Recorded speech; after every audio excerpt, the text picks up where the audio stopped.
இன்னைக்கான vocabulary என்னன்னு சொல்லி பார்க்கலாம். இன்னைக்கு லேர்ன் பண்ற வேர்ட்ஸை இன்னைக்கே வந்து யூஸ் பண்ண ட்ரை பண்ணுங்க. ஓகே, இந்த ஃபர்ஸ்ட் வேர்ட் என்ன அப்படின்னா அஃபண்ட்.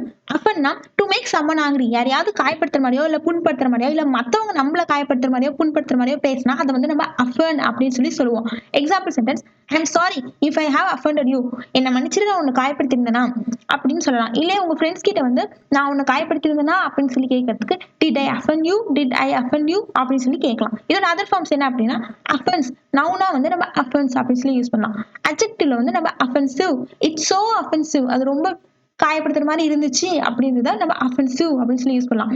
அட்வர்பா வந்து அஃபென்சிவ்லி. இல்ல யாராவது உங்ககிட்ட வந்து ரொம்ப கோபப்படுத்துற மாதிரி பேசினாங்கன்னா he speaks offensively to me அப்படின்னு சொல்லி நீங்க சொல்லலாம். நெக்ஸ்ட் வேர்ட் என்ன அப்படின்னா வியர்ட்.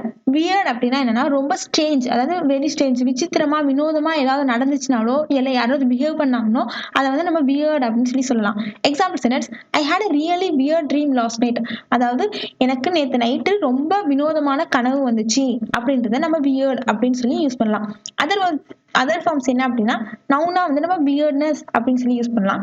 அட்வர்ப்ல வந்து வியர்ட்லி, அதாவது ஹி வாஸ் பிஹேவிங் வியர்ட்லி, அவர் ரொம்ப வினோதமா நடந்துகிட்டாரு அப்படின்றத நம்ம வியர்ட்லி அப்படின்னு சொல்லி சொல்லலாம். கம்பேரிட்டிவ் சூப்பர்லேட்டிவ் சொல்றப்ப weirder, weirdest, this is the weirdest thing I experience in my life அப்படின்னு சொல்லலாம். Okay, so don't offend me guys, do subscribe.